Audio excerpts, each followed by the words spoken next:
எண்ணிய முடிதல் வேண்டும், நல்லவே எண்ணல் வேண்டும், திண்ணிய நெஞ்சம் வேண்டும், தெளிந்த நல்லறிவு வேண்டும், பண்ணிய பாபம் எல்லாம் பரதி முன் பணியை போல நன்னிய நின்முன் இங்கே நசித்திடல் வேண்டும் என்ன.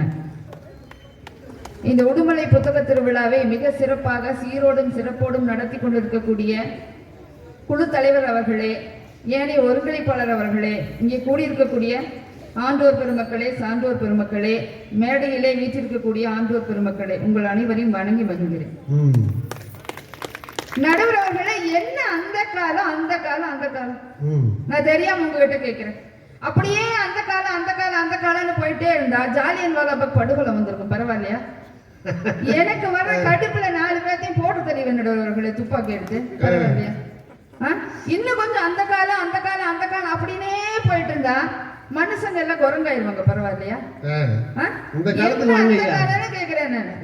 அப்புறம் எங்கடையெல்லாம் சொன்னாங்க வீணா போன கூட்டம். நடுவர் அவர்களே, நாங்கெல்லாம் வீணா போன கூட்டம் தானா சேர்ந்து கூட்டம். நடுவர் அவர்களே, அதை முதல்ல புரிஞ்சுக்கணும். என்ன விஷயம்னே தெரிஞ்சுக்காம வந்து பேசுறது இவங்களுக்கு வேலையா போச்சு நடுவர் அவர்களே.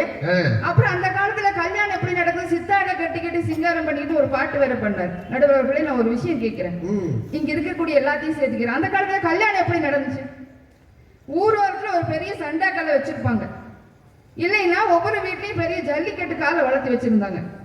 அதையெல்லாம் அடக்கி காட்டினாதான் கல்யாணம். உண்மையை நெஞ்சத்தோடு சொல்லுங்க நடுவர் அவர்களே, அப்படியெல்லாம் ஜல்லிக்கட்டு காலையை அடக்குனாதான் கல்யாணம். உங்களுக்கு கல்யாணம் நடந்திருக்குமா? சொல்லுங்க. அந்த முயற்சியெல்லாம் நான் போயிருக்கவே மாட்டேன். இல்ல, இது எதுக்காக இப்ப பேசிட்டு போன திருவாயங்கடம் சாரு, இல்ல இந்த அன்பர் பையனுக்கு தான் நாளைக்கு கல்யாணம் ஆகுமா? நீங்க யோசிச்சு கொஞ்சம் சொல்லுங்க நடுவர் அவர்களே. போனா போகட்டும்னு ஒரு நெட்டையோ குட்டையோ, ஒரு குண்டோ ஒல்லியோ, கருப்போ செவப்போன நாங்கெல்லாம் வாழ்க்கை கொடுக்கல, நீங்க எல்லாம் வந்து மேடையில உட்காந்து நாயம் பேசிட்டு இருக்கிறீங்க பெருசா என்னவோ அந்த காலம் அந்த காலம்னு. அப்புறம் என்னமோ சொன்னாங்க. இன்னொன்னு, வாழ்க்கை எங்க ஆரம்பிக்கிற? கல்யாணத்துல தான் ஆரம்பிக்குது. அப்புறம் காதல் கல்யாணத்துல தாங்க ஆரம்பிக்குது. வாழ்க்கை அங்கதான் முடிஞ்சது. அப்படி அது நீங்க சரியா செலக்ட் பண்ண வந்திருப்பீங்க. அதை பத்தி நான் சொல்ல வரேன். இந்த எதிரடி இருக்கிறவங்க 4 பேருக்கும் அப்படிதான் கதை நடந்திருக்குன்னு நினைக்கிறேன் நடுவர்களே. இந்த கவிதா பிள்ளை இருக்குது பாருங்க, அங்க கடைசியில சம்பத் தம்பி கவிதா பிள்ளைய 2 பேரும் லவ் பண்ணி தான் கல்யாணம் பண்ணிட்டாங்க நடுவர்களே. சரிங்க, அதுக்கு ஒரு உதாரணம் அந்த காலத்துல சொல்றேன். அந்த காலத்துல என்ன பண்ணுவாங்க, ஹீரோ ஹீரோயினை நேர்ல பார்க்கவே மாட்டாங்க நடுவர்களே. ஹீரோ அங்க பார்த்தாங்கன்னா ஹீரோயின் இங்க பார்ப்பாங்க, ஹீரோயின் இங்க பார்த்தா ஹீரோ அங்க பார்ப்பாரு. நான் தெரியாம கேட்கிறேன், மாத்தி மாத்தி பாத்துக்கிறதுக்கு உங்களுக்கு என்னமா இருக்குன்னா? இப்பெல்லாம் யோசிச்சு பாருங்க, ஒரு 5 வருஷமா ஒரு பிள்ளை ஏன் இப்படியே மாத்தி மாத்தி பாத்துட்டு உட்கார்ந்து அந்த பொண்ணுக்கு லாபம் வரும். மெட்ராஸ் தான் வரும் நடுவர்களே. 5 வருஷம் ஊத்து ஊத்து பாத்துட்டு இருந்தா இப்படி எல்லாம் பண்ணிட்டு அந்த காலத்துல வந்து பேசுறதுக்கு உட்கார்ந்துட்டு இந்த கவிதை பிள்ளை என்னன்னு சொல்றது நீங்களே யோசிச்சு பாருங்க.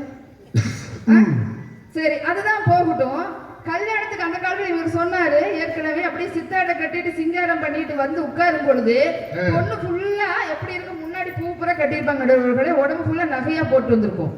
கல்யாண நேரத்தில் எத்தனையோ பொண்ணு மாத்தல நடந்திருக்கு உங்களுக்கு தெரியுமா? உப்பு மாத்தல் மாதிரி பொண்ணையே மாத்தி கல்யாணம் பண்ணி வச்சிருவாங்க நடுவர்களே. காட்டுறது ஒரு பொண்ணையா இருக்கு, கல்யாணம் பண்றது ஒரு பொண்ணா இருக்கு நடுவர்களே. அந்த மாதிரி இந்த கல்யாணம் நடந்தா நீங்க ஒத்துப்பீங்களா? அதுக்கெல்லாம் நாங்க என்ன பண்றோம், அதுக்கெல்லாம் பயந்துட்டு தான் கல்யாணத்துக்கு வரும்போதே குத்தாட்டம் போட்டுட்டு தான் வரும். என்ன சைலண்ட் ஆயிட்டீங்க? அதுதான் அவங்களுக்கே தெரியுமே. குத்தாட்டம் போட்டுட்டு தான் மேடைக்கே வர நடுவர்களே. மாப்பிள்ளை பையன் பாப்பாரு, பொண்ணு கல்யாணத்துக்கு முன்னாடி இந்த குத்து குத்துதே, கல்யாணத்துக்கு அப்புறம் நம்ம நிலைமை எப்படி இருக்குன்னு நினைச்சா அதுக்கப்புறம் வாயே திறக்க மாட்டோம் நடுவர்களே. நீங்க யோசிச்சு பாருங்க, இது பெஸ்டா அது பெஸ்டா? கடைசியா சொல்லுவோமா நடுவர்களே? இவ்வளவு சிம்பிளா ஒரு விஷயத்தை நான் உங்களுக்கு சொல்லட்டுங்களா? அந்த காலம்ல என்ன தெரியுங்களா, புருஷன் பொண்டாட்டி அடிச்சு அந்த காலம் நடுவர்களே, பொண்டாட்டி புருஷன் அடிச்சு இந்த காலம் நடுவர்களே. அதாவது வந்துங்க, எங்களுக்கு இந்த காலத்துல சுதந்திரம் இருக்குதுன்னு சொல்ற நடுவர்களே. அந்த காலத்துல என்ன அடி அடிச்சாலும் வீட்டுக்கார தண்ணி அடிச்சு வந்து அடிச்சாலும் நாங்க தாங்கிட்டு தான் போகணும். இன்னைக்கு அப்படி கிடையாது, எங்களுக்கு சுதந்திரம் இருக்கு, திருப்பி அடிக்கிறதுக்கு எங்களுக்கு சுதந்திரம் இருக்கு நடுவர்களே. அப்ப பையன் வாழை சுட்டிட்டு தானே போயாகணும். நீங்க யோசிச்சு பாருங்க. அது கல்யாணத்துக்கு அப்புறம் எங்க வீட்டுக்காரர்களை நான் எப்படி தெரியுமா கூப்பிடுவேன்? முதல்ல எல்லாம் வீட்டுக்காரர் பேரே சொல்லி கூப்பிடக்கூடாது நடுவர்களே. இங்க இருக்கிறவங்க அக்கா மாதிரி நிறைய பேர் வீட்டுக்காரர் பேரு என்னன்னு தெரிஞ்சிருக்காது கூப்பிடாம. ஆனா நாங்களும் இந்த காலத்துல புருஷான்னு கூப்பிடுறோம், புருஷன்னு கூப்பிடுறோம், நீ போடா வாடான்னு கூப்பிடுறோம். நானும் எங்க வீட்டுக்காரர் சாப்பாடு பண்ணி வச்சு எப்படி தெரியுமா கூப்பிடுவேன்? ஏண்டா தடியா, சோத்துக்கு ரெடியா, தட்டு எடுத்துட்டு ஒடியான்னு சொல்லுவேன் நடுவர்களே. இந்த மானங்கட்ட சோத்துங்கிறதுக்கு ஏம்மா நீங்க தப்பா நினைச்சுக்க கூடாது. எங்க வீட்டுக்காரர் அதுக்கெல்லாம் கோச்சுக்கவே மாட்டாங்க. சரிங்களா? பேசாம அமைதியை தட்டெடுத்து வந்துருவார். ஏன் தெரியுமா? ஒரு நாள் கொஸ்டின் பண்ணாலும் அதுவும் கிடைக்காதுன்னு அவருக்கு நல்லா தெரியும் நடுவர்கள். ஏன் நீங்க இப்படி எல்லாம் பண்ணிட்டு இருக்கீங்க? ஏதோ நல்லவங்கள 4 பேர் இருக்கிறாங்க, கூட்டிட்டு வந்து அவர் ஏன் உட்கார வச்சோன்னு வச்சுங்களேன், நீங்க தேவையில்லாத சொல்லி கொடுத்துருவீங்க போல இருக்குது. இதே மாதிரி போய் ஊரெல்லாம் பட்டிமன்றம் பேசுமா, எல்லாத்தையும் முடிச்சுட்டு போலாம். அப்படியா? அப்புறம் கல்யாணத்துக்கு அப்புறம் கூட்டு குடும்பம் நடுவர்களே, நான் தெரியாம கேட்கிறேன், கூட்டுனாலே எனக்கு ஆகாது நடுவர்களே. என்ன தெரியுங்களா? பாவக்காய் கூட்டு வச்சா ஒரு கை பார்ப்பேன் நடுவர்களே, புடலங்காய் கூட்டு வச்சா ஒரு கை பார்ப்பேன், என்ன கூட்டு வச்சாலும் சூப்பரா ஒரு கை பார்ப்பேன். எனக்கு பிடிக்காத ஒரே கூட்டு குடும்ப கூட்டு தான் நடுவர்களே. நான் தெரியாம கேட்கிறேன், கூட்டுறதுன்னா உங்களுக்கு வீட்டை கூட்டுங்க, பெருக்குங்க, வாசல கூட்டுங்க, நாங்க என்ன வேண்டாம் சொல்றோம். அது என்ன போய் குடும்பத்தை கூட்டுறது நடுவர்களே? எவ்வளவு பெரிய தப்புமா, எவ்வளவு பெரிய தப்பு நடுவர்களே. ஒரு விஷயம் உங்களுக்கு தெரியுமா? எப்பவுமே பன்னிங்கன்னா கூட்டமா வாழும் நடுவர்களே. பன்னிங்கன்னா கூட்டமா வரும், சிங்கிளா தான் வாழும் நடுவர்களே. நாங்கெல்லாம் சிங்க கூட்ட 4 பேரு, சரிங்களா? நாங்க எப்பவுமே சிங்கிளா தான் வாழும் நடுவர்களே. எல்லாத்தையும் அடி கூட்டுறீங்க வந்து. ஆமா, அதாவது வந்துங்க, எத்தனை பேர் இருக்கிறாங்கிறது முக்கியம் கிடையாது. அந்த காலத்துல உறவுகள் எல்லாம் கூட இருக்கிறான்னு நினைச்சிட்டு உறவுகள் எல்லாம் பற்று வைப்பதை விட பற்ற வைப்பதையே தான் வேலையை செஞ்சுட்டு இருந்தாங்க நடுவர்களே. உங்களுக்கு தெரியுமா? பற்று வைப்பதை விட பற்ற வைக்கிறதா வேலையா பண்ணிட்டு இருந்தாங்க. அதனால தேவையில்லைன்னு நாங்க சொல்றோம் நடுவர்களே. இதுவே நண்பர்களா இருந்தாங்கன்னு வச்சுக்கோங்க, கூப்பிட்ட உடனே இடத்துக்கு வருவாங்க நடுவர்களே. ஆளுக்கு ஒரு வேலை இழுத்து போட்டுட்டு செய்வாங்க. சாப்பாடு பண்ணுவான், ஒருத்தன் பந்தி பெருமாறுவான், ஒருத்தன் வந்து பொண்ணு வீட்டுக்கு மாப்பிள்ளை வீட்டுக்கு வேணுங்கிறதெல்லாம் பண்ணுவான். அவ்வளவு சிறப்பா கல்யாணத்தை நடத்துவாங்க நடுவர்களே. கல்யாணத்துக்கு அப்புறம் கூட இருந்து எல்லா சப்போர்ட்டும் பண்ணுவாங்க. அதை விட்டு போட்டு நீங்க என்ன சும்மா ஏதோ தெரியாம பயம் பேசிட்டு இருக்கிறீங்க. எப்ப பார்த்தாலும் உங்களுக்கு ஒண்ணுமே விளங்காது நடுவர்களே. அப்புறம் குழந்தைங்கன்னு பார்த்தா ஏற்கனவே இவர் வந்து பேசிட்டு போனார். 8 குழந்தைங்க 10 குழந்தைங்க. நிஜமா கேட்கிற நடுவர்களே, அட்டண்டன்ஸ் எடுத்த மாதிரி வீட்டுல எடுப்பாங்க. A B C உள்ளே நையான் அட்டண்டன்ஸ் சொன்னாதான் அந்த குழந்தைங்க வீட்டு இருக்கு நடுவர்களே. இல்லைன்னு வச்சுங்க, அந்த குழந்தைங்க இருக்குதா போச்சா பண்ணுச்சா என்ன ஆச்சுன்னு அவங்களுக்கு எல்லாம் தெரியாது.